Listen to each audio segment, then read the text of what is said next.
or something like that? Because there was always space in between her and the police officers. You would think. This isn't Need for Speed, okay? This isn't.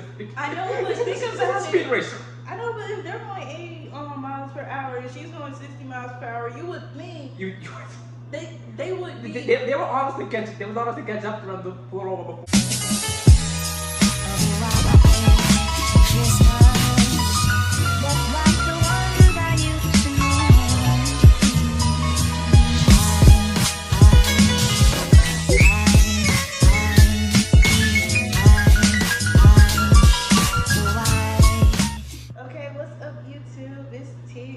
With another banger. Guess who's back again.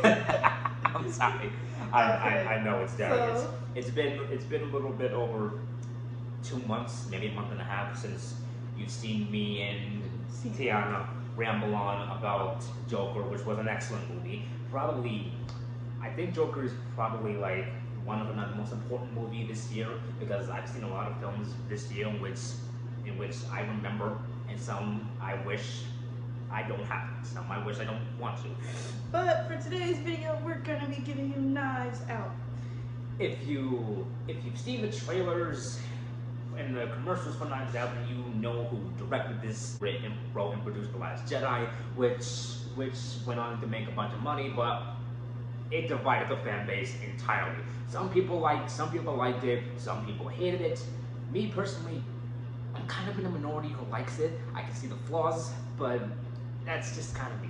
2 years later, he's back with a sort of twist, if you will, on the mystery whodunit. So this whodunit centers around Harlan Dromby. He's 85 years old, patriarch, writer of a bunch of mystery novels, has this large ensemble of a dysfunctional family. He finds himself dead the night of his 85th birthday. Detective Blanc comes in and has to question everybody because, in his words, he suspects foul play.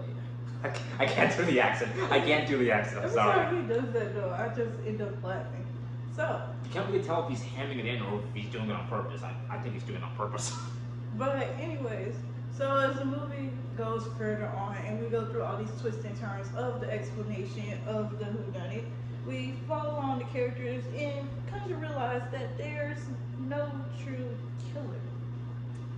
In a way speaking, we're not gonna get into spoilers, and so we're gonna try to keep the spoilers on the low. On the low because we didn't really set like a timestamp or whatever for when we talked about spoilers the last time with the Joker review. So we're gonna try and do it. We're gonna try to steer away from it, but everyone has a decent reason, according to the detective, to want Monahan dead. And that's pretty much like the entire premise, like the entire synopsis. If you are going to see this movie in theaters, I just want to advise you to try not to see the trailers ahead of time, because the trailers are going to trick you. And that's about a week ago. It took me another week just to write like the full review down, because me personally, I think Rian Johnson has redeemed himself with Knives Out. Now that may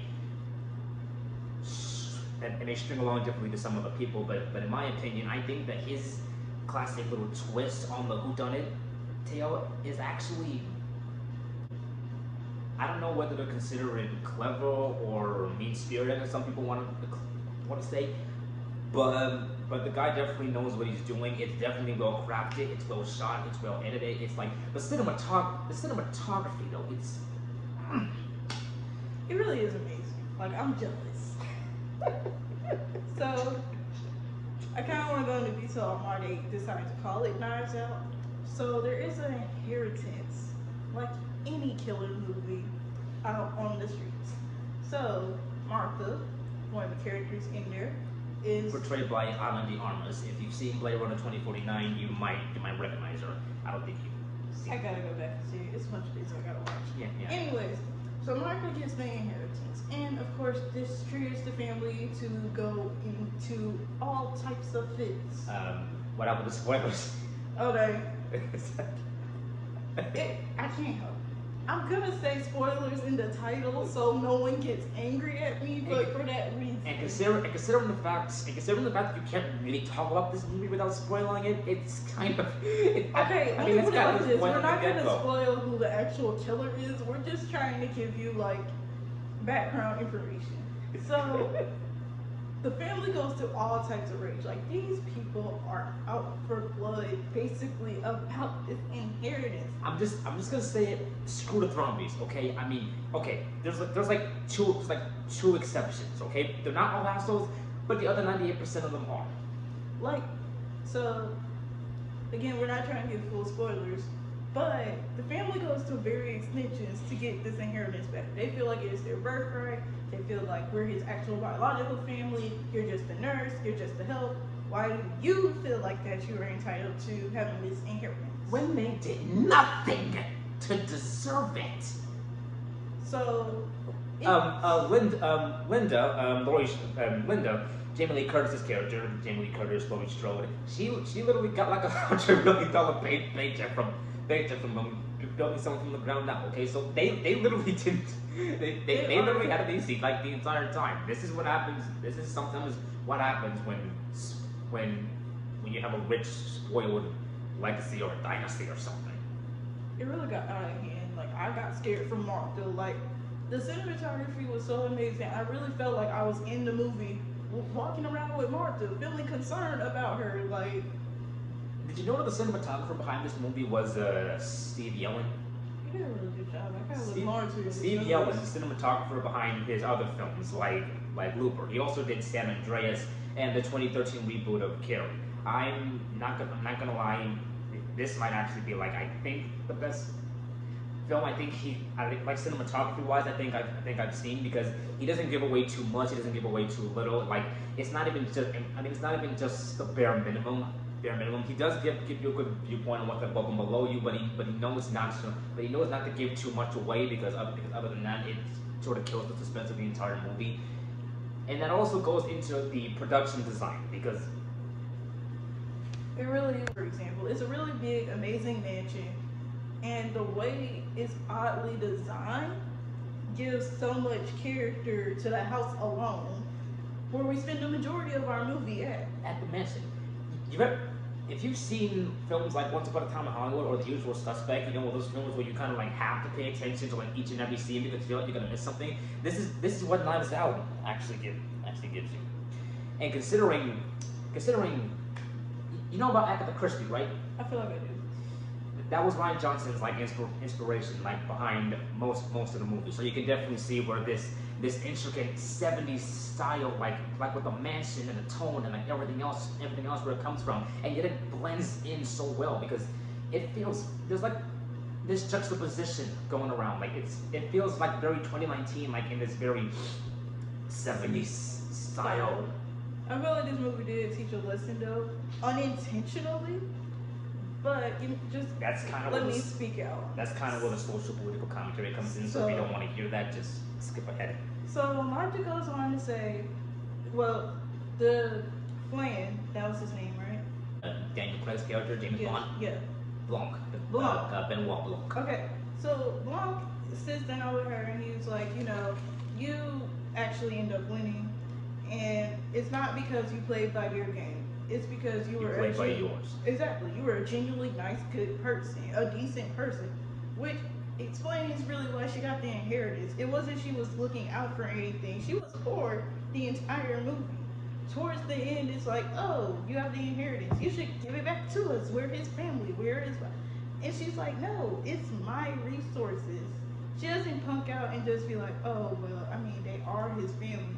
She takes into consideration that they are his family, and what she should do, like should she actually help them, or should she just leave them in the dust? There's even like a point like near the very end where she was about to like renounce the wheel to them, and even Benoit had to go in and he was like, you have not been master, you have all treated her like shit, you're a pack of vultures with a fist, all of you Knives Out running in it. Basically, that accent, I swear. They were treating her like dirt. Again, two exceptions. Exactly, but for the majority of the family overall, they were treating her like dirt, and it's like because of the cinematography, it's like you're sitting right next to Martha, or you're walking around with her, so you feel for her, like. And this is another way that the film can trick you because early on we see Harlan like dead when Fran was about to give him breakfast, and it's like Benoit and his other detectives roll on through.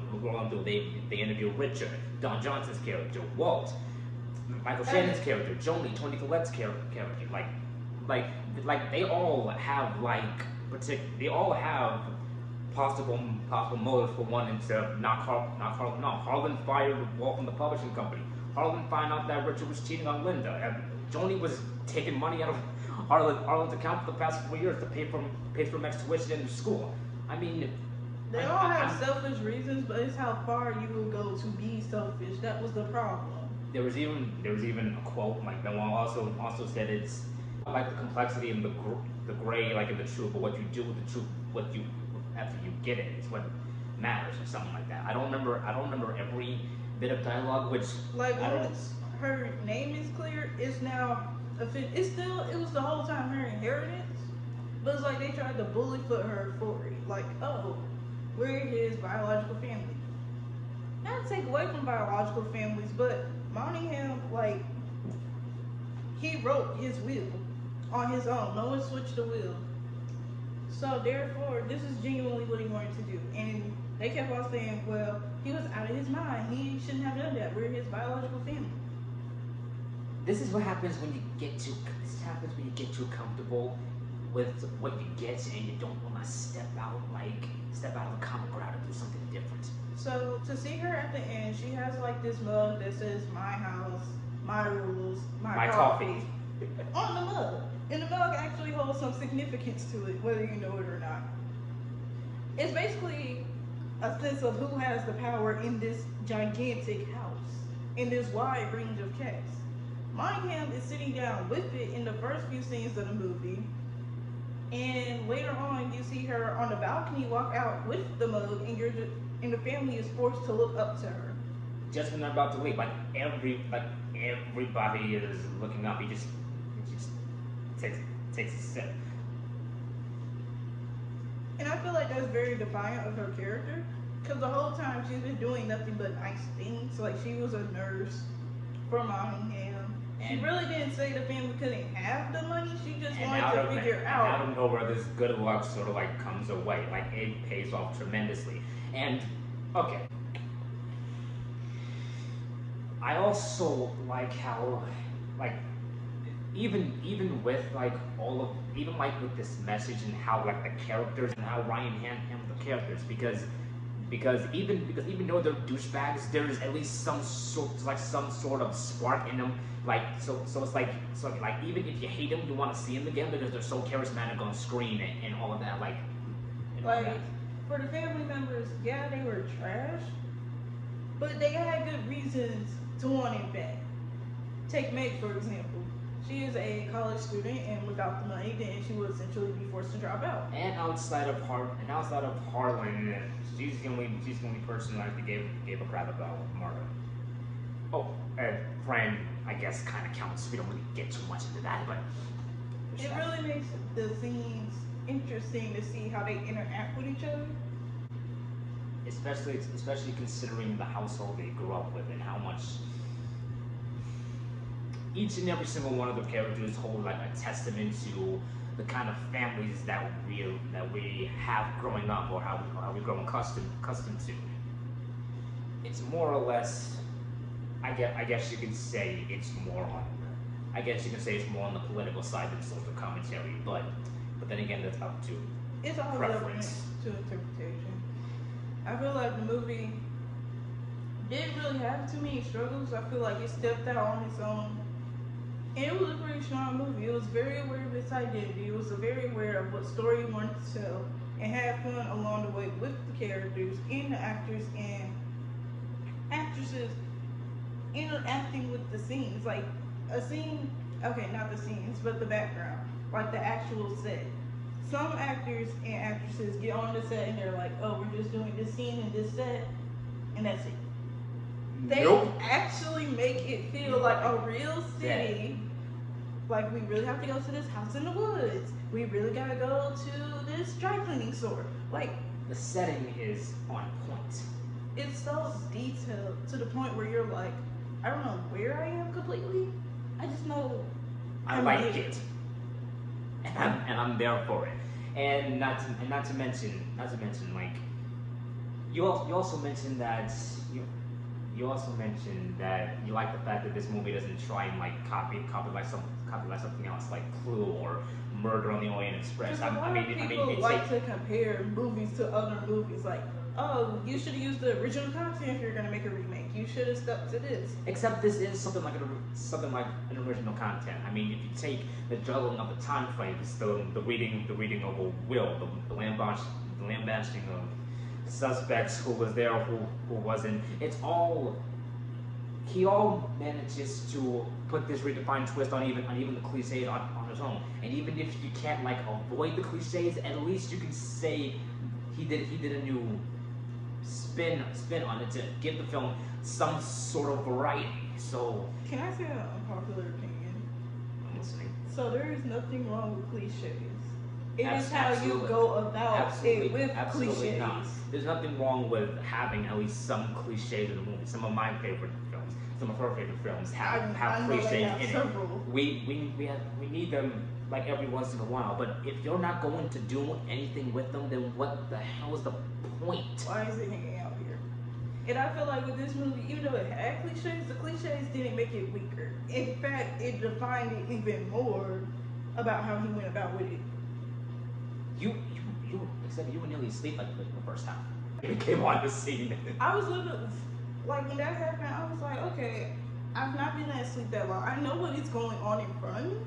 I'm just like, wait, he's here too? Well, who else is here? And I was like, and then when I actually saw like the beef with this character, and I was like, this is the Captain America that we saw like the entire time in the MCU. I'm like, I'm not used to Chris Evans playing a wisecracking asshole before, okay?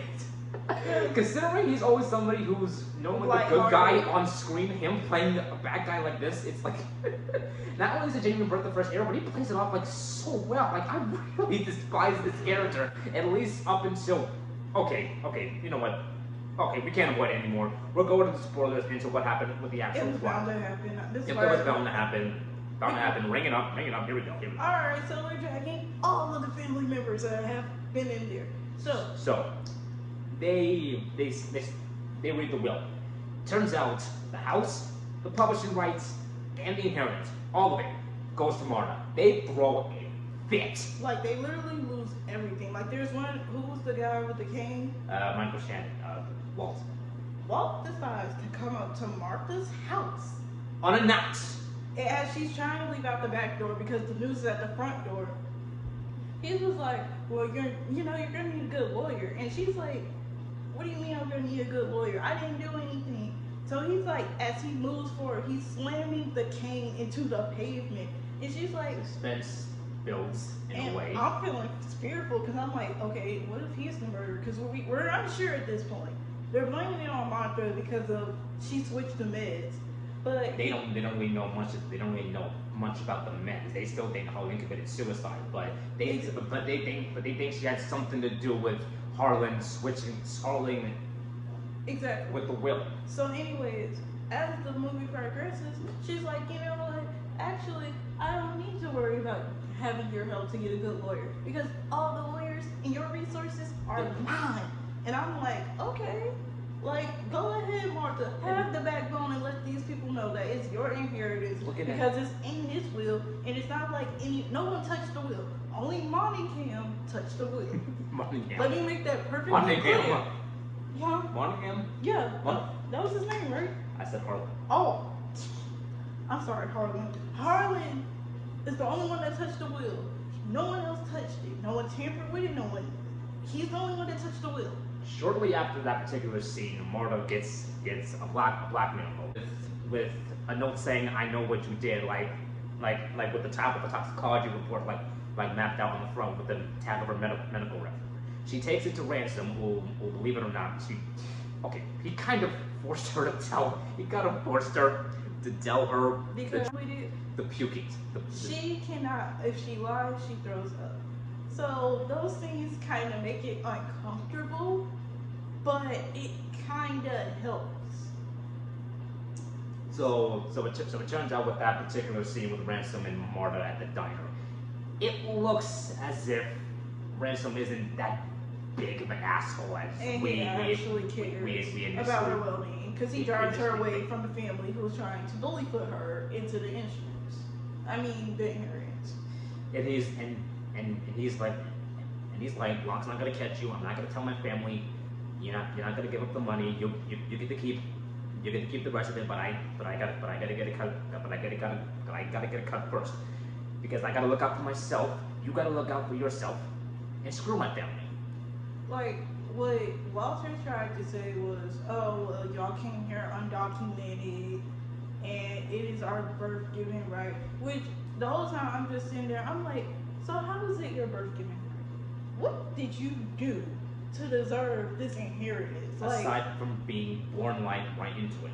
Because that's the only thing they kept using as an excuse. It's ours because we're his biological family. And I'm like, okay, and it's in his will. He's the only one who touched the will. So why is it that Martha, for whatever reason, got it?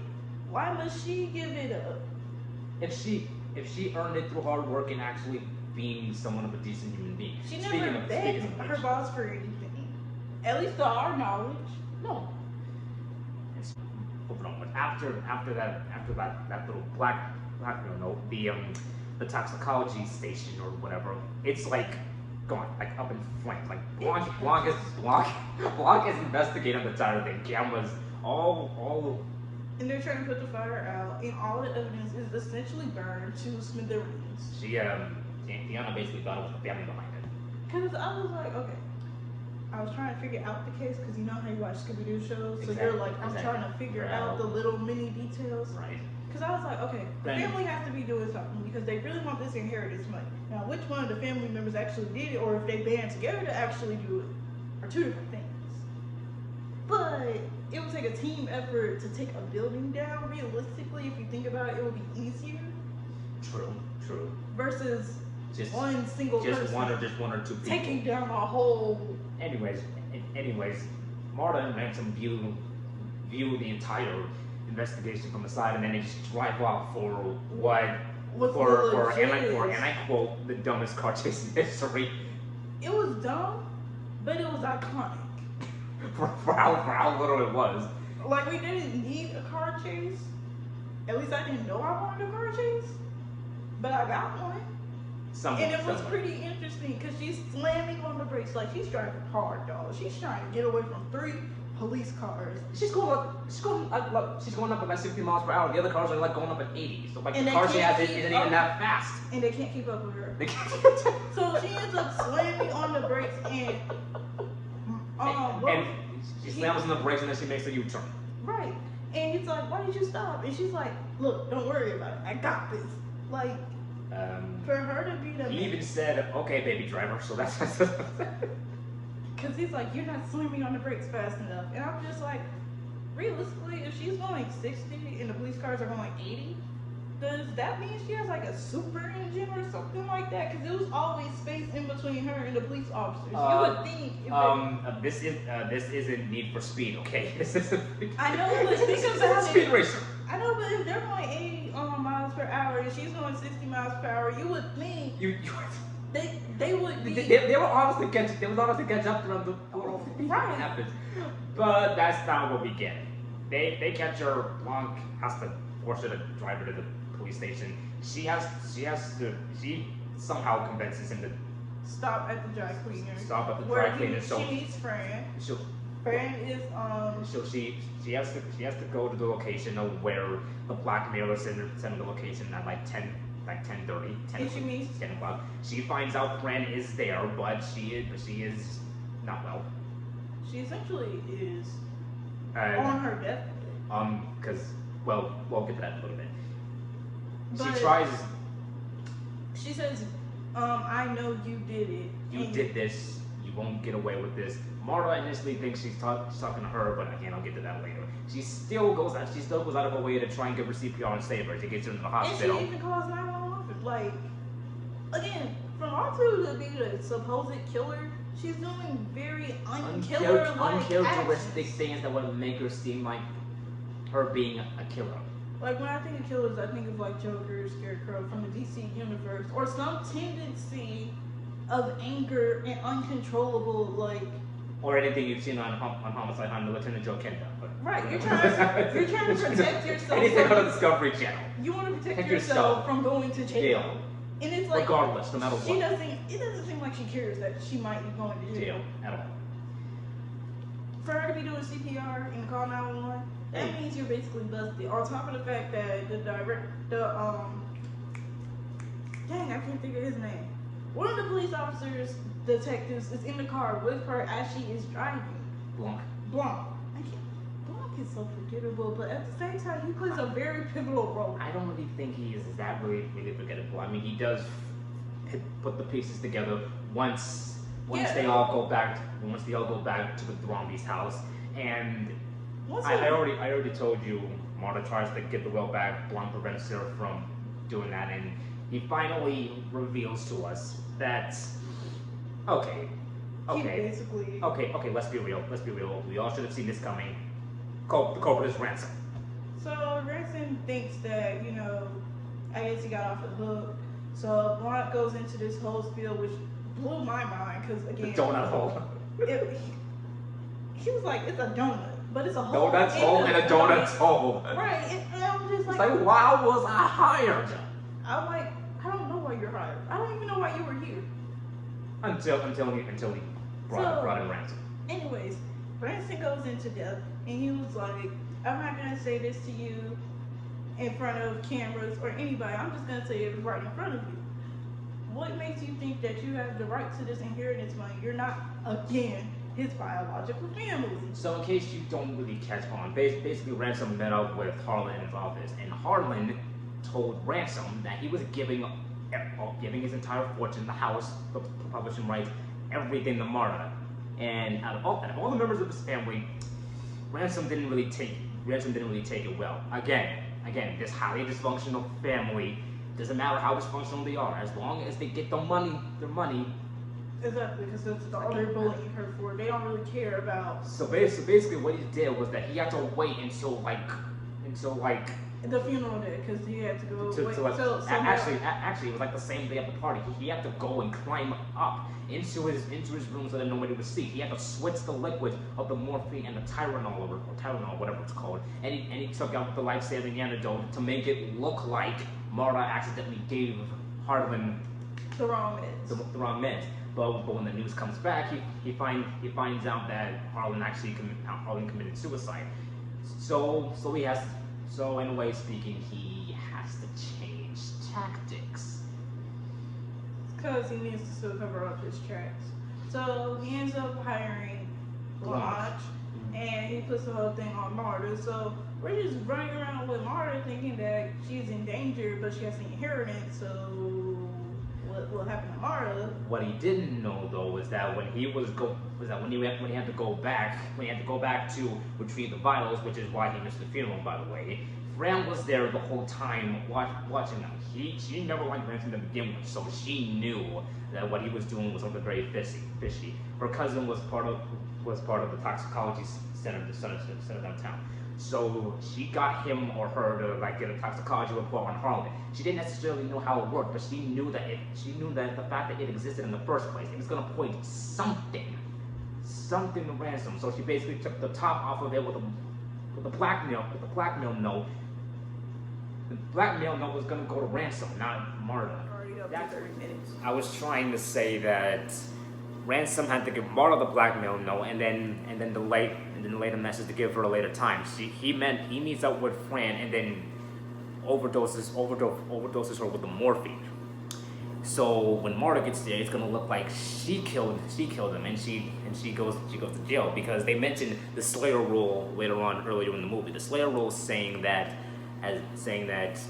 if the killer is convicted of a crime, then they don't really get their inheritance. They keep referring that over and over again.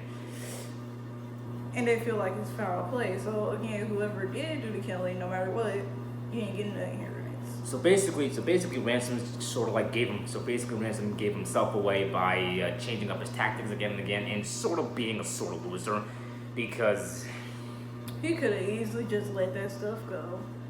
I feel like if they never bullied Marta and he never went to the extent that he did, then maybe, just maybe, there's a high chance that Marta would have easily shared the inheritance. Granted, her family is broke, and I guess they are illegal immigrants. I still feel like the kindness in her heart would have been like, okay, but they are his family, and they do need to be taken care of. But towards the end of it, she's like, you know what? They're not worth it. Nice. It's a very nice use of visual and.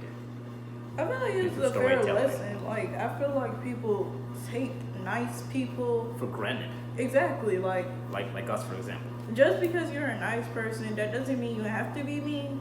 But it's easier for someone to be like, oh, you're nice, so I know you're gonna do this for me. But even people like us have a breaking point. Exactly, and I feel like the family didn't quite understand the extent of disrespect that they were doing to Marta.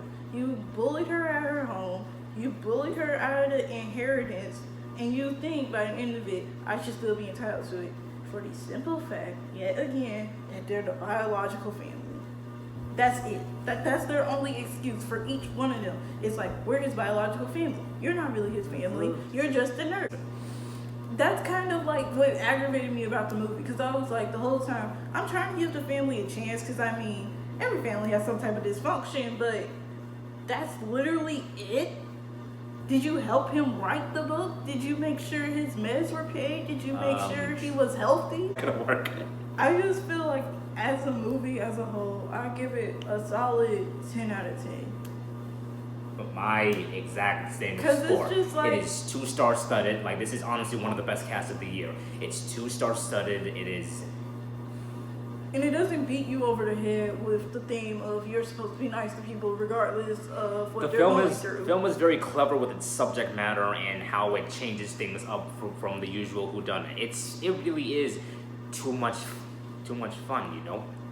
I noticed that the cast actually was having fun playing their roles, playing their characters, just by how they carried themselves. Like, the way they were dressing, the way they would interact with each other, bounce off of each other, the facial expressions, how they went about bullying Marta, how Marta came back and took their power away. I think it's safe to say, though, that the two all-stars of the movie were Daniel Craig and Ana de Armas, you know, Blanc and Marta. I feel like they made the good team. I mean, the rest of the cast was amazing as always. I mean, they all carried the movie on their shoulders, but with a subject matter like this, with the driving force of the plot, it would be Blanc and Marta. So, in comparison to the other 4 films that we saw together. Oh, so we actually saw 4 movies this year together. So we saw Us. We saw Little. We reviewed Joker together, and now we're reviewing Knives Out. I've seen more films this year than she has, but based on what she's seen, she had informed me that Knives Out would be somewhere around. It would be my top 10 for this year. I feel like overall quality, like if you don't look at the minor mistakes and you look at a movie at its essence, that's how you get a fair ranking. And I feel like it would be on my higher end. Not only because I went with you to go see it, but it was actually a pretty fun movie to sit and watch. And just, it's something you can actually participate in a little bit. If you take superhero films or even documentaries as something you don't really necessarily have background understanding. But when it comes to an actual murder mystery whodunit movie in which you actually sort of have to participate, you kind of have to guess what's going to happen, how it's going to turn out. At least you have some sort of hearsay over, I guess okay, you can't really have a hearsay over what happens or how, but at least you can participate in a way. Alright. I think we all know a better movie of the 4 we've done. But you guys tell us down below what you thought. Should it be Us, Little, Joker, or Knives Out. Or give us your personal opinion on the best film you saw this year, or the worst. Right. I actually want to see best and worst because I want to see the comparisons. I got a full list ready. I'm telling you right now. But I'm gonna try to do some more collaborations with Darius in the future. I know that it could be a fan favorite thing to see me with other people Depends interacting. if you enjoy it. So if you like this video and you like us doing movie reviews, comment down what movies you would like us to review. Don't forget to hit that like or subscribe button and follow us on notifications. And we'll see you in our next video.